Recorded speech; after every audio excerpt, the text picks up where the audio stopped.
la forma en que arranca su libro de las Lamentaciones. Si ustedes ponen atención, si están en su Biblia, van a descubrir que Jeremías utiliza un recurso literario para hablarnos de lo que sucedió en Jerusalén.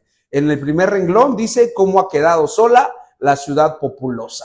Ahí, digamos, eso se entiende claro, está hablando de lo que le pasó a la ciudad de Jerusalén.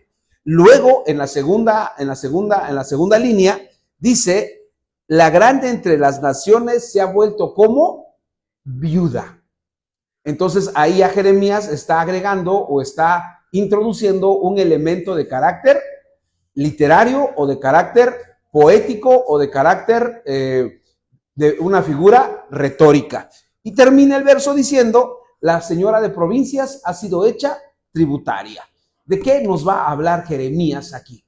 ¿Qué está planteando Jeremías? ¿Cuál es su primera idea? ¿Cuál es la primera idea con la que él arranca sobre lo que puede suceder cuando a una persona le llega la ruina espiritual? Ahora, nosotros debemos de tener en claro que lo que Dios desea para todo su pueblo, cuando Dios llama a alguien, cuando Dios escoge a alguien, cuando Dios lo llama a su iglesia a entrar a su pueblo, lo llama para bendecirlo.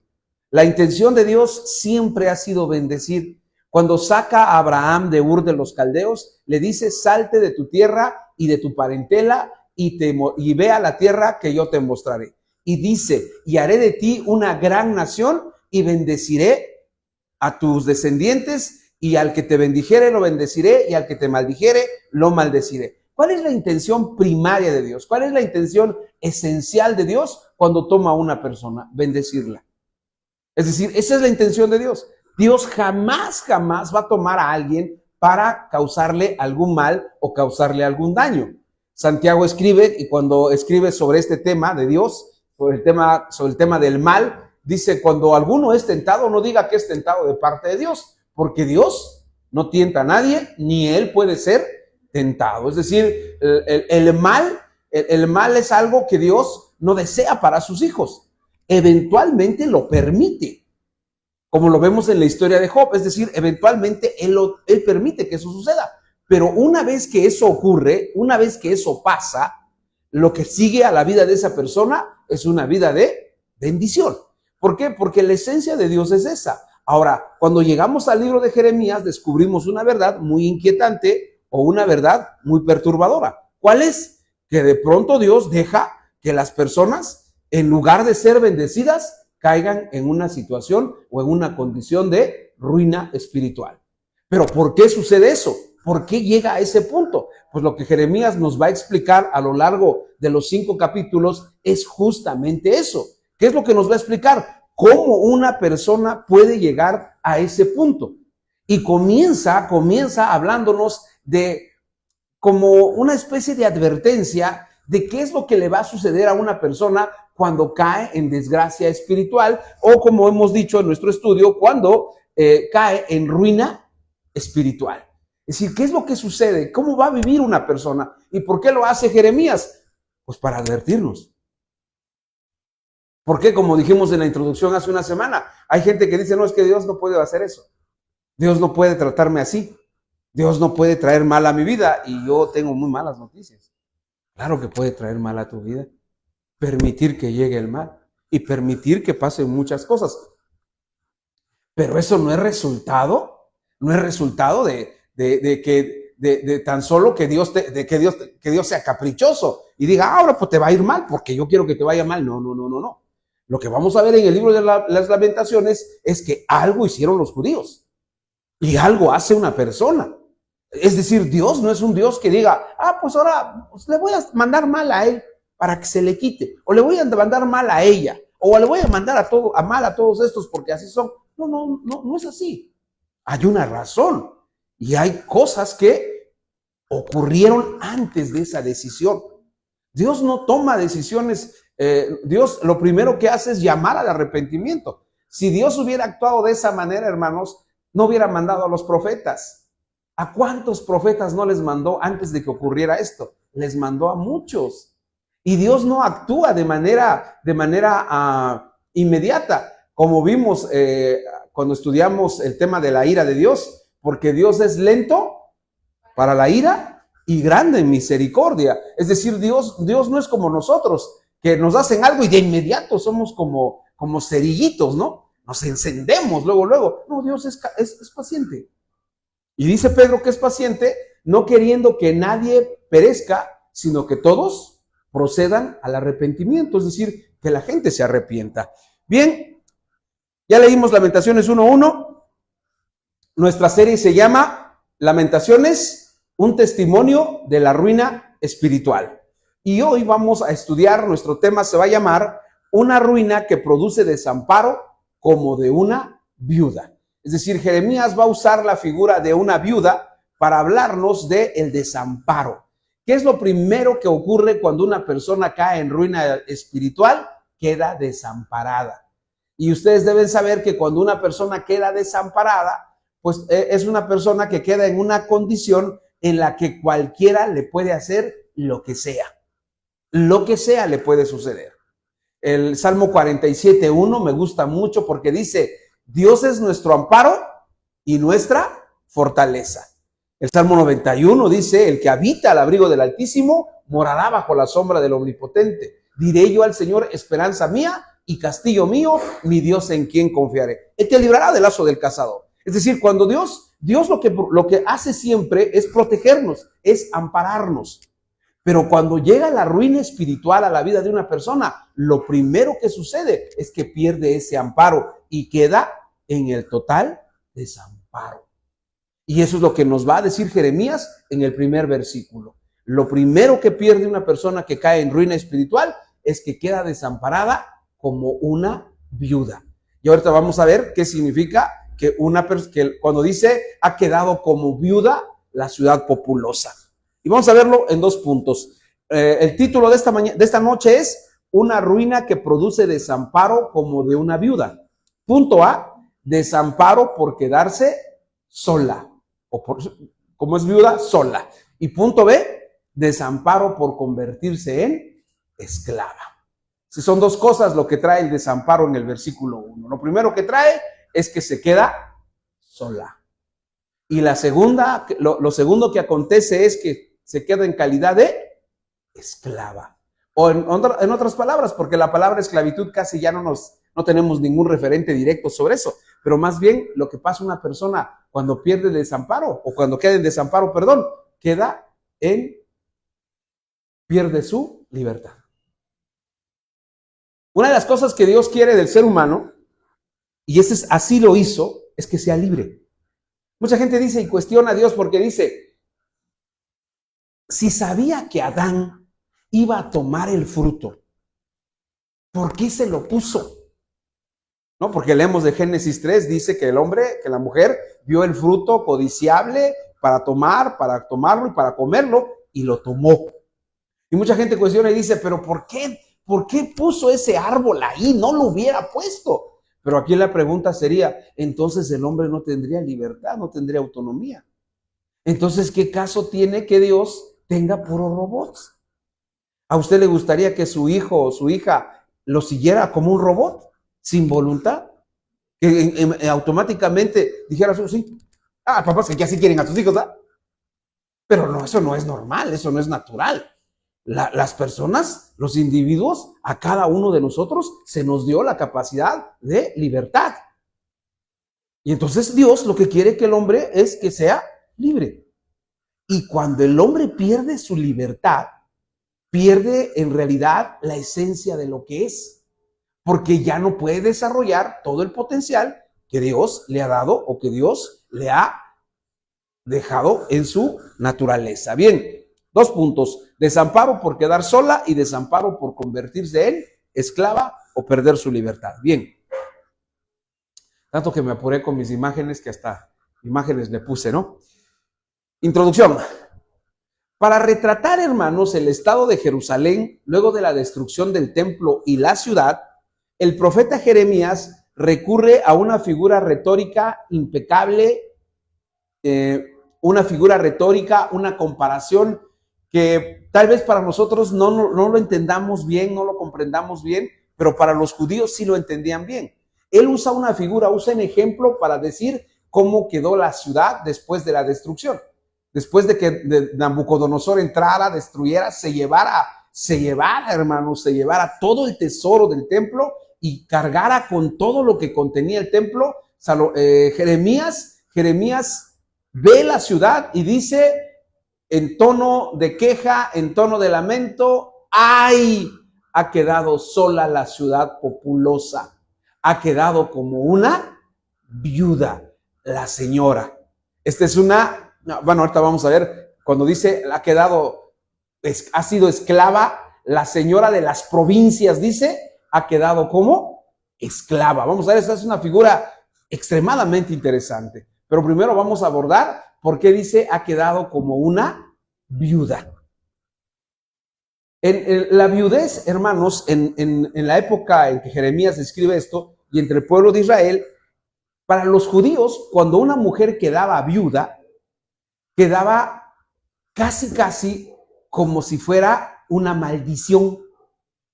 Es decir, una persona que perdía a su esposo y no tenía quien la cuidara y perdía a sus hijos también, era una persona que estaba literalmente, para los judíos, bajo maldición. Cuando leemos la historia de la historia de Ruth es una historia que nos muestra cómo es que una viuda era vista en Israel. Noemí se casa con Elimelech. Viene una hambre terrible ahí en Belén y Elimelech le dice a Ruth: vámonos para Moab. Ella le obedece y se va con sus dos hijos. Su hijo, que se llama Malón, y el otro hijo se llama Kelión. Se van para Moab. Estando en Moab, se muere Elimelech. Muere ahí. Queda viuda Noemí. Luego regresa, luego pasan unos años y se mueren sus dos hijos, Kelión y Malón. Mueren y entonces Noemí regresa viuda a Israel. Y cuando regresa a Israel, le dicen la gente de Belén, cuando regresa a Belén, le dicen: ha llegado Noemí. La palabra Noemí en hebreo significa dulzura. Entonces, si lo pasáramos a nuestro español, diríamos, la gente decía: ya llegó doña Dulce. La señora Dulce ya regresó, como utilizamos aquí el nombre de Dulce. Ya regresó doña Dulce y viene de Moab, pero viene viuda. Y entonces Noemí, que significa dulce, le dice a todos: no me llamen Noemí, no me llamen Dulce, llámenme María o llámenme Mara. Y Mara en el Antiguo Testamento, en el hebreo, significa amargura. Fíjense el cambio. No me digan dulce, díganme amarga. Y da la razón, porque la mano del Todopoderoso ha sido contra mí. Es decir, el estado de viudez era un estado que la gente consideraba una especie de maldición sobre alguien. ¿Por qué? Porque una mujer que quedaba en ese estado, quedaba en un estado completamente de indefensión. Es decir, nadie no podía hacer nada por ella. No solamente era su situación de que no podía hacer nada por ella, sino que era mal vista. Era alguien que decían: ni te juntes con ella. ¿Por qué? Porque está maldecida, porque nadie la puede cuidar, porque no tiene nadie que la ayude. Y entonces Dios diseñó un plan para esta clase de mujeres. ¿Cuál era? ¿Cómo se iban a sustentar? Dios dejó ordenado al pueblo de Israel que cuando se cosechara un terreno o cuando se cosechara un producto en las tierras, las personas que iban recogiendo la cosecha, si se les caía un producto, no lo debían de levantar, porque ese producto lo iba a pepenar tres clases de personas. Lo iba a pepenar el huérfano, lo iba a pepenar el extranjero o lo iba a pepenar la viuda. Vean lo que dice Jeremías. Jeremías dice de Jerusalén: ay de la ciudad populosa que ha quedado como viuda. ¿Qué es lo primero que le sucede a una persona cuando cae en ruina espiritual? Se queda desamparada. Ni ella misma puede hacer algo por ella, ni los demás. Está completamente a merced de lo que los demás hagan.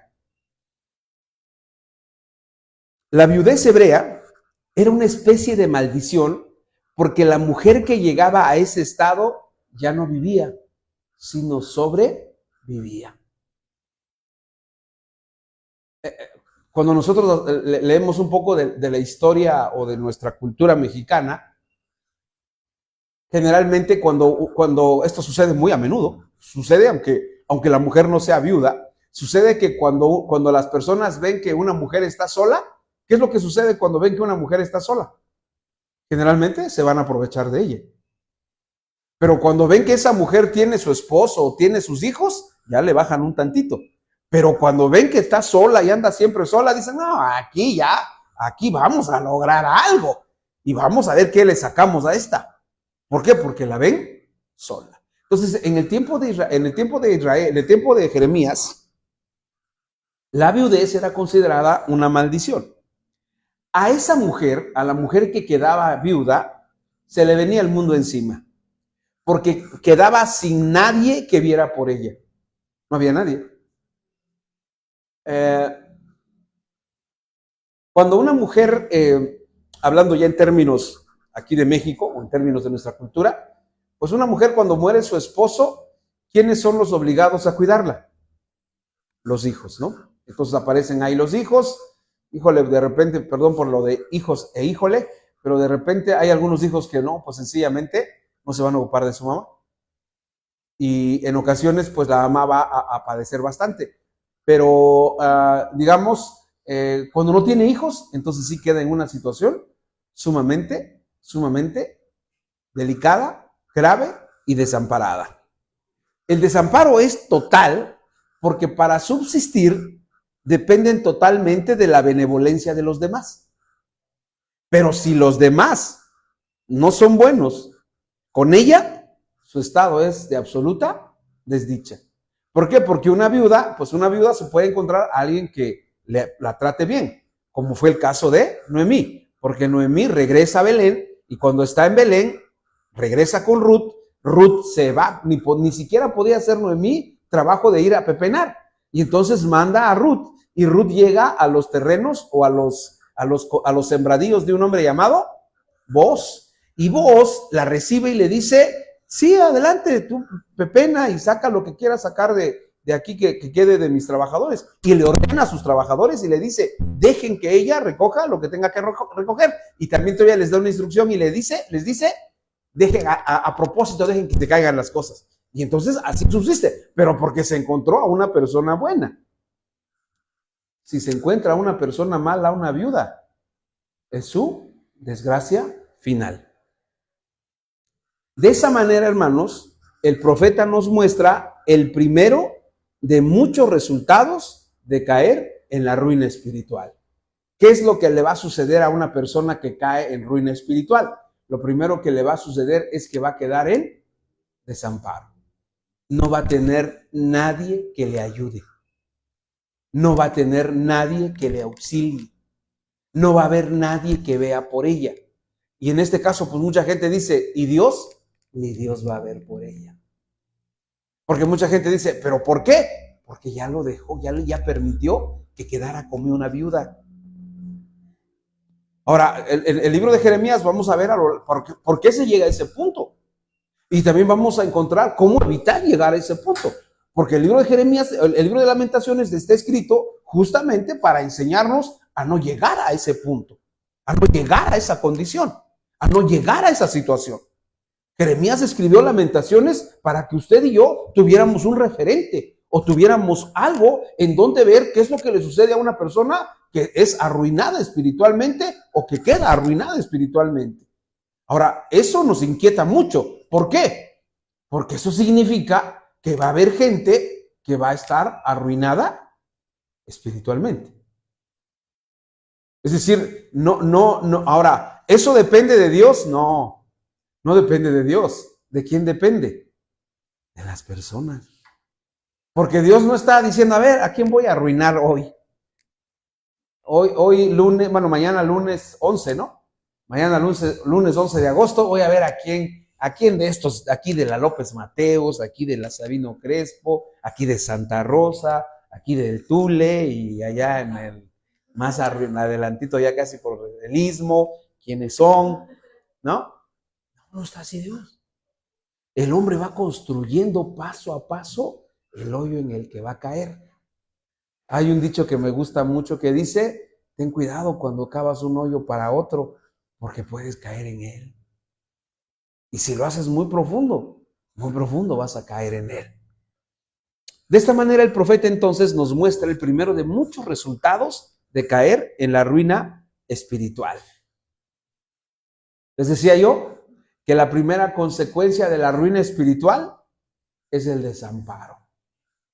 Dios es amparo y fortaleza, dice el Salmo 47, pero su distanciamiento o cuando Dios se aleja de nuestras vidas trae como resultado la desolación y la soledad. Son dos cosas muy distintas, desolado y la soledad. Pero no cualquier clase de soledad, sino de aquella en la que no se tiene a nadie para ayudarnos. Es decir, a veces nos sentimos solos, ¿no? Con Alma hemos pasado muchas cosas y hay unas cosas que definitivamente o verdaderamente me aplastan. Y siempre cuando le digo a Alma, hemos pasado muchas experiencias de sufrimiento, de dolor, y cuando yo le digo a Alma, oye Alma, fíjate que esto está así, así, y le expreso mis temores, siempre encuentro en ella estas palabras, Dios va a hacer algo, no te preocupes, va a pasar algo, Dios va a hacer algo. Y la carga se vuelve menos pesada. Pero este desamparo del que está hablando Jeremías es cuando ya no hay nadie que te ayude. Es cuando estás absolutamente solo. Nadie. Y puede, pues mucha gente dice, yo nunca voy a estar solo. A veces somos así los seres humanos. Yo tengo amigos, tengo amigas. Otros decimos, tengo familiares, tengo hermanos, tengo. Pero sabes, hay cosas en la vida que así estés rodeado de millones de personas. Siempre vas a necesitar algo allá adentro que te dé fuerza. Y sabes, cuando Dios se va, no hay fuerza mayor. No hay ninguna clase de fuerza. Cuando leemos la historia de Sansón, Sansón anduvo con Dalila una y otra vez, jugó con le dijo Dalila, si me dices, no me quieres, le dijo, porque no me has dicho la razón de tu fuerza. Y le dijo él, no, si me amarran mis guedejas o amarran mi cabellera con unos cordeles nuevos que no se hayan usado, pierdo mi fuerza. Y Dalila va y le amarra, y cuando dice, Sansón, sobre ti los filisteos, se levanta y rompe las cuerdas como si fueran estopa, ¿no? Dalila va llorando y le dice, no me has dicho la verdad. Y así juega con ella por mucho tiempo, hasta que dice el libro de Jueces, era tanto el ruego de Dalila, que finalmente le dijo Sansón, es que nadie me ha cortado el cabello, pero el día que me lo corten, voy a perder la fuerza. Dalila se da cuenta que ahora sí le dijo la verdad, llama a un peluquero de la Londres y le cortan el cabello a Sansón. Y luego dice el libro de Jueces que cuando Dalila le dijo, los filisteos sobre ti, Sansón, él dijo, voy a salir libre otra vez, como siempre. Jueces dice clarito, pero él no sabía que Dios ya lo había abandonado. ¿Y qué pasó con él? Le sacaron, lo apresaron, ya no tenía fuerza, lo llevaron allá, le sacaron los ojos, lo pusieron a moler en su rueda, como los palenques que vemos aquí rumbo a Matatlán. Él era el que llevaba la rueda para que se moliera el producto que echaban. Y finalmente lo llevaron al templo de Dagón, donde se burlaron de él. Quizás esa sea la mejor explicación o la mejor manera de ver cuando una persona es arruinada espiritualmente. Dice el libro de Jueces que él dijo, voy a salir librado como siempre. Pero con toda claridad el libro de Jueces dice, pero no sabía que el Señor ya lo había abandonado. Vamos a Jueces para que leamos con exactitud. Jueces capítulo 15, creo, 14.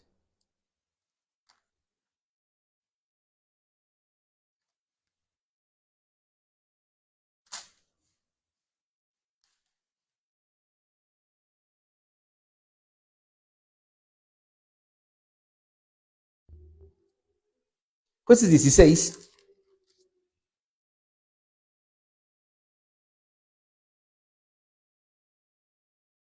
Jueces 16:20.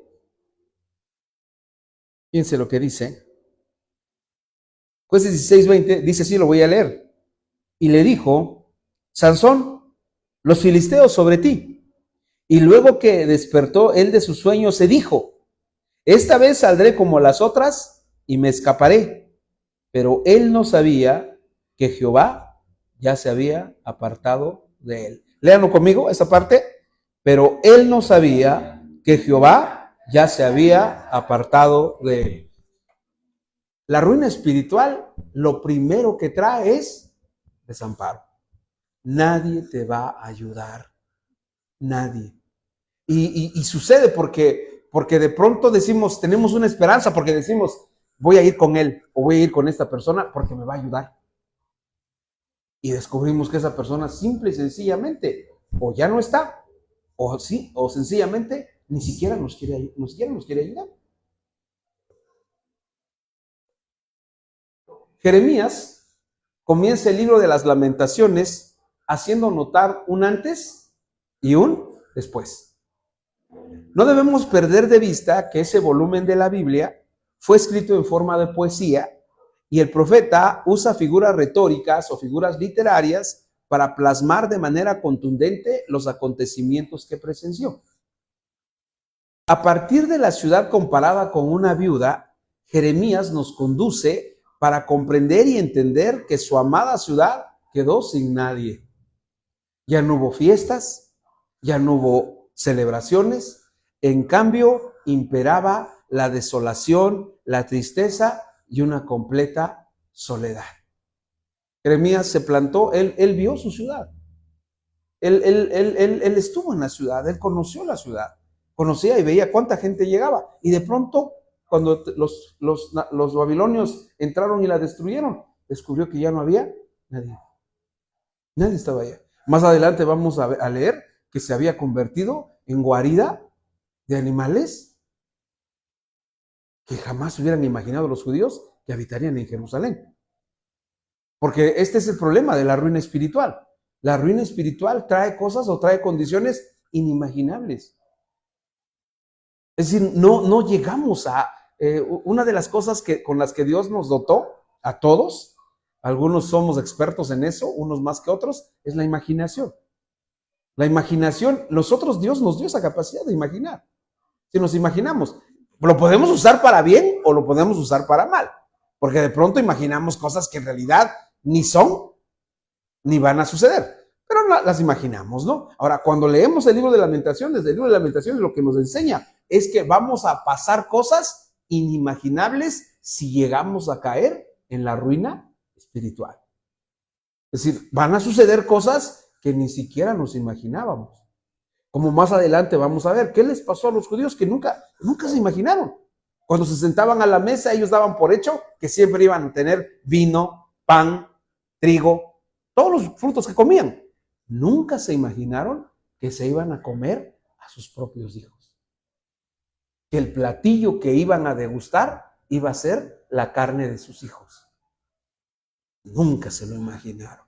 Y lo que la ruina espiritual trae es que van a suceder cosas que ni siquiera nos imaginamos que puedan llegar a ocurrir. Ahora, ¿por qué van a suceder? Por una razón, porque estamos desamparados, como una viuda. De esa forma, el vidente de Dios, Jeremías, construye a partir de Aleph, la primera letra del alfabeto hebreo, lo que ha de ser el punto de partida para mostrarnos que la vida puede convertirse en un estado de indefensión cuando Dios nos deja o cuando se aleja de nuestras vidas. Es decir, Dios, hermanos, Dios está ahí con nosotros, Dios está pendiente, atento, cuidándonos. Es como nosotros con nuestros hijos pequeños, ¿no? Por ejemplo, cuando le enseñamos a manejar la bicicleta a nuestros hijos, ahí vamos detrás de ellos, ¿verdad? Ahí vamos, aunque tenía las dos rueditas atrás la bicicleta, allí vamos, no se fuera a caer. Y luego a veces a los papás modernos, los papás de este siglo XXI, les comprábamos su casco, sus rodilleras, sus coderas, y casi lo queríamos envolver en en este plástico de bolitas por si se caía, no le pasara nada. Dios así nos cuida.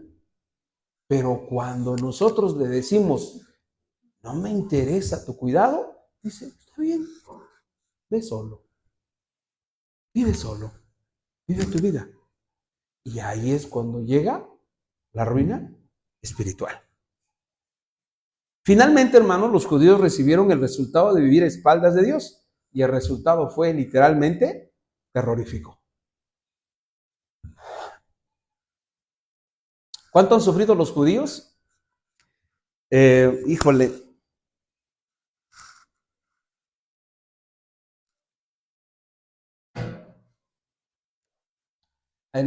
Ayer, bueno, no.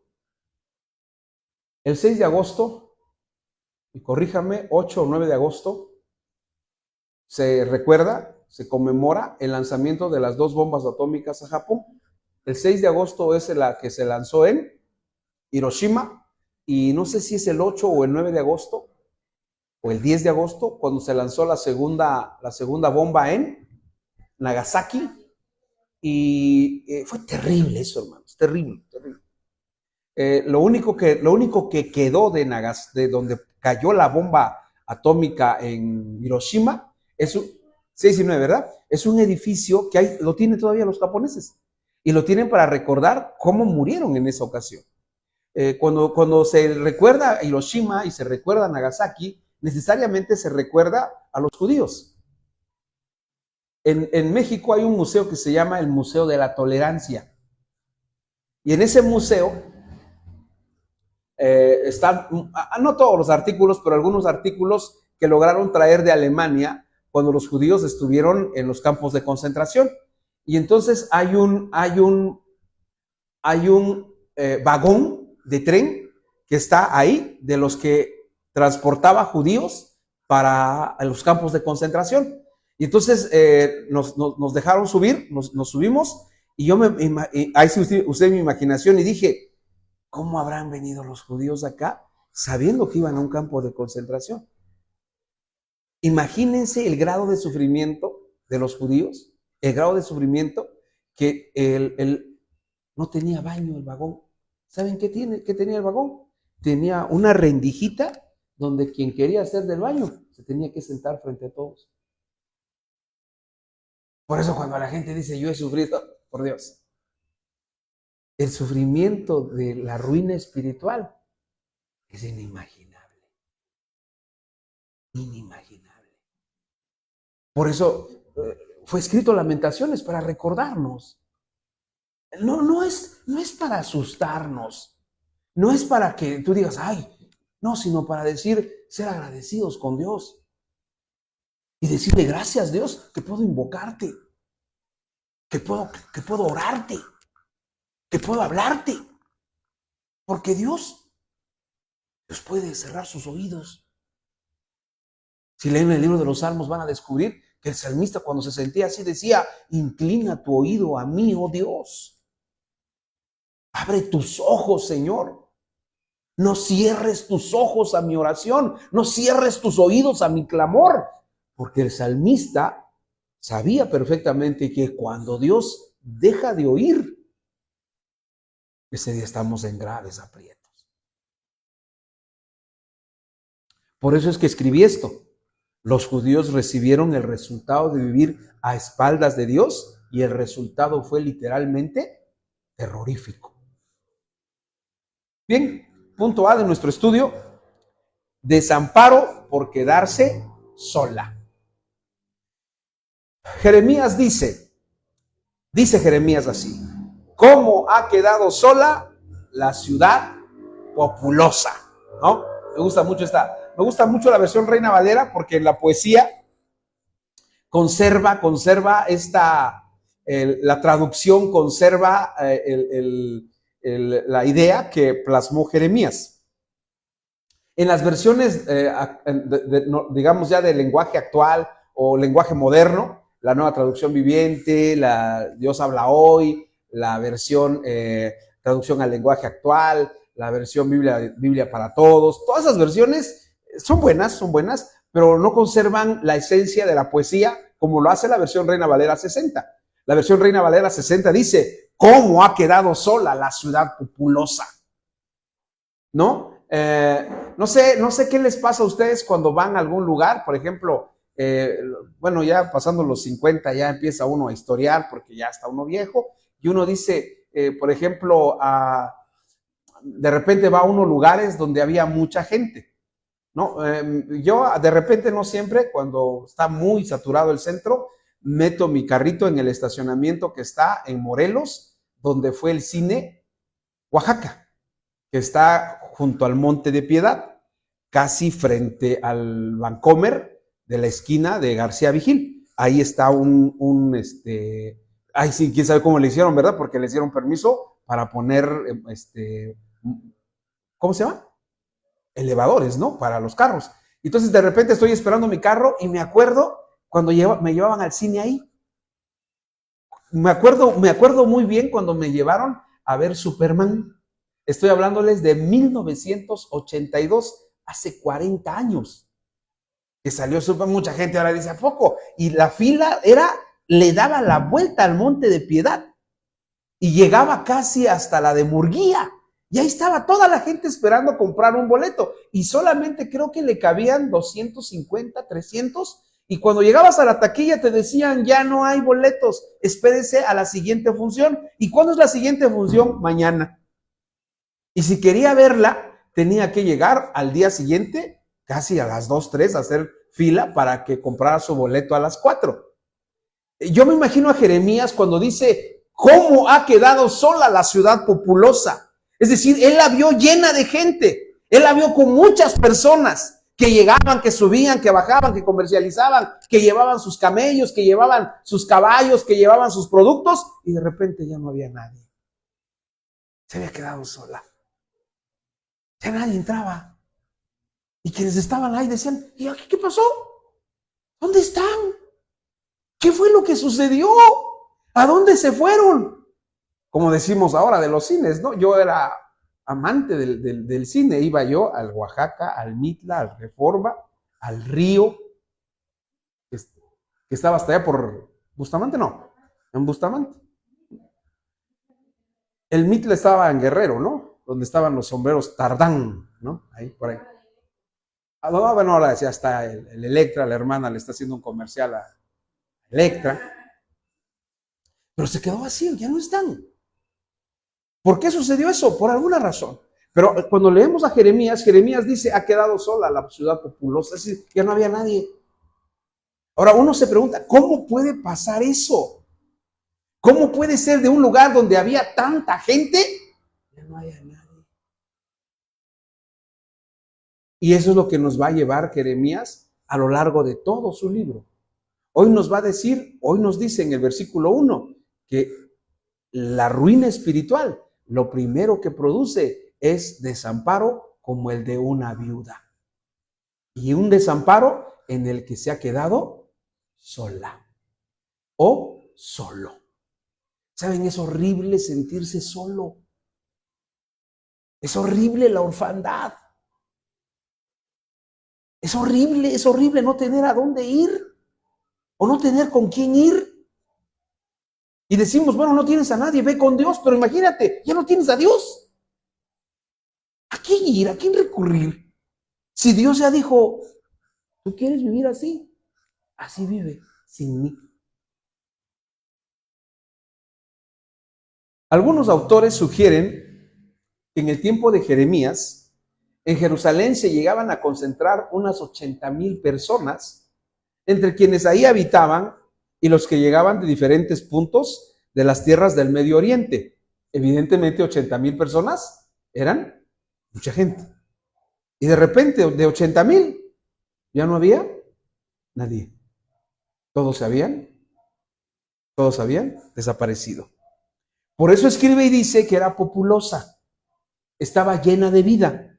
El templo lucía pletórico en las fiestas nacionales de Pascua, tabernáculos, el día de la expiación o Yom Kippur, y de pronto todo cesó.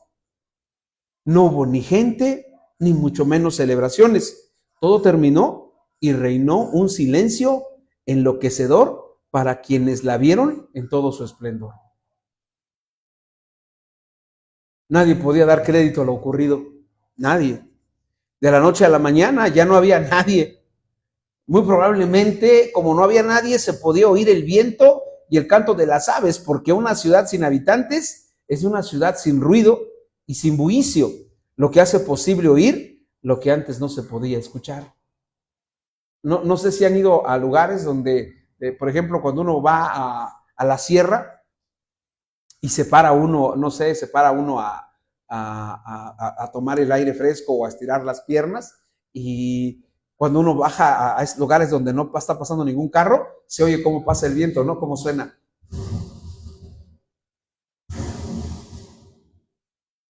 Y alcanza uno a apreciar eso. Que no lo escucha uno en el centro, por ejemplo, en el centro lo que escucha son claxons, son motores, y no escuchas nada de eso. Ahora en Jerusalén se oía todo. Había quedado sola la ciudad. No había nadie ahí.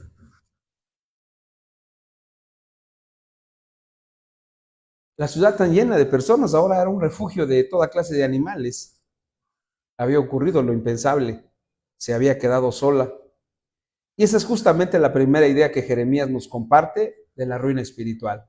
La alegría desaparece y se instala una vasta soledad. Nos quedamos, o la gente que cae en ruina espiritual se queda sola como una viuda. Y ya no hay nada para celebrar, porque ni siquiera hay lugar para hacerlo. Cuando Dios nos abandona o cuando Dios abandona a alguien, dejamos de tener razones para festejar. Jeremías nos deja en claro que es espeluznante la condición a la que se puede llegar cuando se desatiende lo que Dios pide. Es una soledad, hermanos, en la que puede haber mucha gente a nuestro alrededor, como les decía hace un momento, pero el sentimiento de abandono es tan profundo que nada consuela nuestro corazón, que se ha vaciado ante la magnitud de la desolación o el tamaño de la pérdida en nuestras vidas. La soledad es una cosa terrible, una cosa espantosa, porque el diseño que Dios hizo de nosotros es para estar con personas. Por eso dijo que no era bueno que el hombre estuviera solo, porque la soledad no es el destino del ser humano. Necesitamos escuchar gente, necesitamos oír gente, necesitamos escuchar personas. Ahora mucha gente dice, yo por eso tengo mi gato, ¿no? Yo por eso tengo mi perro. Pero no es lo mismo, nunca va a ser lo mismo. Siempre vamos a necesitar de alguien. Y la ruina espiritual lo que trae a la vida de las personas es una inmensa y enorme soledad. Punto B de nuestro estudio, desamparo por convertirse en esclava. A las viudas de Israel, hermanos, muchas veces la única alternativa de supervivencia era la esclavitud, porque cuando el esposo moría, perdían todo.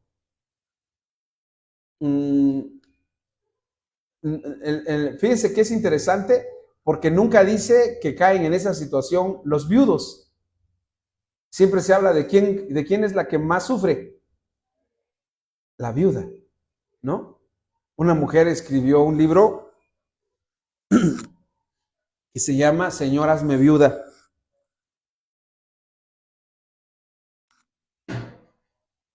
La autora se llamaba Josefina Vázquez Mota.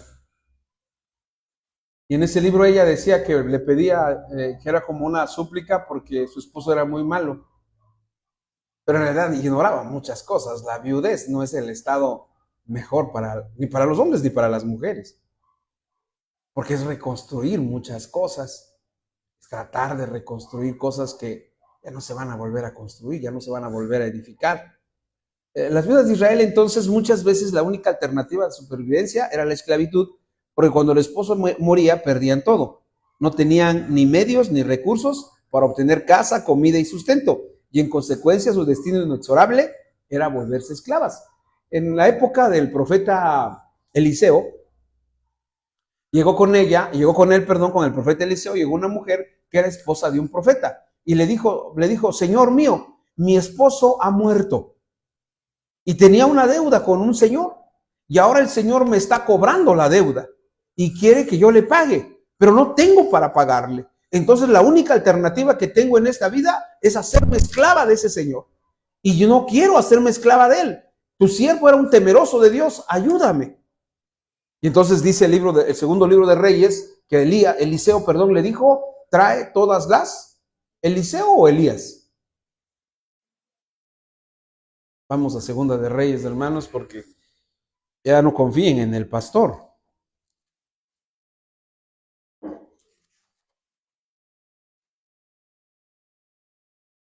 Eliseo, es el segundo de Reyes, segundo libro de Reyes, capítulo 4. Dice, una mujer de las mujeres de los hijos de los profetas clamó a Eliseo diciendo, tu siervo, mi marido, ha muerto, y tú sabes que tu siervo era temeroso de Jehová. Ya ha venido el acreedor para tomar 2 hijos míos por siervos. Entonces, la mujer, ¿qué dijo? No pueden ir mis hijos de esclavos. Entonces le dijo, haz algo. Y Eliseo le dijo, ¿qué tienes en tu casa? Volvemos al mismo punto de la mañana. ¿Qué tienes en tu casa? No le dijo, no tengo nada. No, le dijo, ¿qué tienes en tu casa? Y ella le dijo, tengo un poco de aceite y un poco de masa, de harina para hacerle comer y nos vamos a morir. Y le dijo ella, tráela. Y pídele a todas tus vecinas todos los trastes que tengan para guardar aceite. Entonces me imagino que fue a pedir topper por topper y las señoras le marcaron su topper con sus iniciales y dijeron, aquí está, pero devuélvese. Y entonces ya se los llevó y encontró todos los toppers posibles y con la vasija que tenía un poquito de aceite, llenó todo lo que le dieron. Y Eliseo le dijo, véndelo, paga lo que debes y con lo demás vas a sobrevivir. ¿Cuánto de aceite habrá sido? Muchísimo. No es la lección de esta noche, pero siempre Dios nos pide ¿qué? Lo que tenemos. No le dijo, no te preocupes, no tienes ningún... no le dijo, fíjense, porque no tienes topper. Ella pudo haber dicho, ¿dónde voy a conseguir toppers? ¿Dónde voy a conseguir vasijas? Eso le correspondía ¿a quién? A ella. Y ya lo demás, por eso siempre dicen, haz lo que te corresponde, haz lo posible y deja lo imposible a Dios. Lo que nos toca hacer, pues hagámoslo y dejemos a Dios lo que nosotros ya no podemos hacer. Ahora, pero vean, ¿cuál era el destino de una viuda? ¿El destino de una viuda cuál era? ¿Hacerse esclava o hacerse sierva? Ahora, fíjense lo que dice, esta parte me gusta mucho.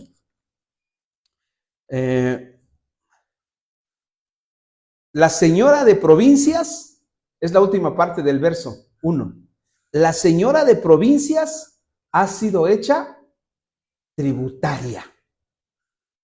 La señora de provincias ha sido hecha tributaria. Algunas versiones no dicen la señora de provincias ha sido hecha tributaria, sino la señora de provincias ha sido hecha esclava. Pero para que ustedes entiendan mejor esto, lo que quiere Jeremías decir es lo siguiente, planteado así: la dueña de la casa, la ama, se ha convertido en la criada. Fíjense lo que pasa en la ruina espiritual. De una posición se degrada a algo muy bajo. De ser el dueño, te conviertes en el criado o en el esclavo. Cuando uno es esclavo y criado, pues no hay ningún problema. ¿Por qué? Pues porque ha sido esclavo. Pero ¿saben qué es lo que más duele? Lo que más cuesta trabajo entender, lo que más nos pega, es haber estado en esta posición. Porque haber estado en esta posición, uno sabe lo que es estar arriba. Y la ruina espiritual lo que trae es ponerte abajo. Y entonces eso duele mucho. Porque cuando uno no conoce lo que hay allá arriba, pues uno dice, pues quién sabe, no sé cómo se vive allá, pero no hay ningún problema. Y uno dice, pues no me interesa porque ni sé. Pero lo que duele es cuando has estado acá. Y de pronto estás, pues es mucho decir acá, porque a veces puedes estar hasta debajo de la tierra. Y esa es consecuencia de la ruina espiritual. Jeremías, fíjense lo que escribe. Jeremías dice, ¿cómo ha quedado sola la ciudad populosa? La reina de las provincias ha quedado como viuda. Y aquí dice, la señora de la provincia ha sido hecha tributaria o ha quedado como esclava. Me impresionó cuando Jeremías escribe esto, porque significa que la ruina espiritual puede llevar a una persona de una posición elevada a una posición sumamente baja. Ahora, ¿por qué escribió Jeremías esto? Lo escribió en primer lugar para decirnos y anunciarnos y señalarnos lo que puede llegar a la vida de una persona. Y vamos a ir, conforme vayamos avanzando en el capítulo 1, de verdad que vamos a terminar hasta así como diciendo, caray, hasta ahí se puede llegar, sí, hasta ahí. Y aquí sí hay algo que es bien interesante. No se toca a fondo, ¿eh? La ruina espiritual es una cosa en la que vas, desciendes y desciendes. Pero eso no es responsabilidad de Dios. Es responsabilidad exclusivamente de cada persona. Les adelanto, eso lo vamos a ver cuando lleguemos allá, pero en el capítulo 3, Jeremías impresionado por lo que Dios le había inspirado, en el versículo 22 dice, pero nuevas son tus misericordias, Señor. Nuevas son cada mañana, grande es tu fidelidad. Porque de verdad, ¿hasta dónde se puede llegar cuando llega la ruina espiritual o cuando viene la ruina espiritual? Es como les dije hace un momento, inimaginable. No nos podemos imaginar hasta dónde vamos a llegar o lo que nos va a tocar ver. El profeta Jeremías insiste en la situación anterior de Jerusalén y en su nueva condición. Era una señora, me gusta mucho en el latín, porque en el latín cuando se dice señora, se dice domina. La domina. La domina se volvió en una esclava. Es decir, es como de repente tú llegas, es como si esto sucediera, ¿no? Llegas a un negocio donde el dueño del negocio era una señora y el señor que hacía el aseo era pues el que limpiaba allá, y de repente llegas a ese negocio y la señora que era la dueña o el señor que era el dueño está haciendo el aseo, y el que estaba haciendo el aseo estaba de dueño. Entonces dice, ¿qué pasó? ¿Qué le pasó, señora? ¿Qué le pasó, señor? ¿Cómo has llegado a este punto? ¿Qué ha sucedido? La respuesta está en lo que Jeremías plantea en el libro de Lamentaciones.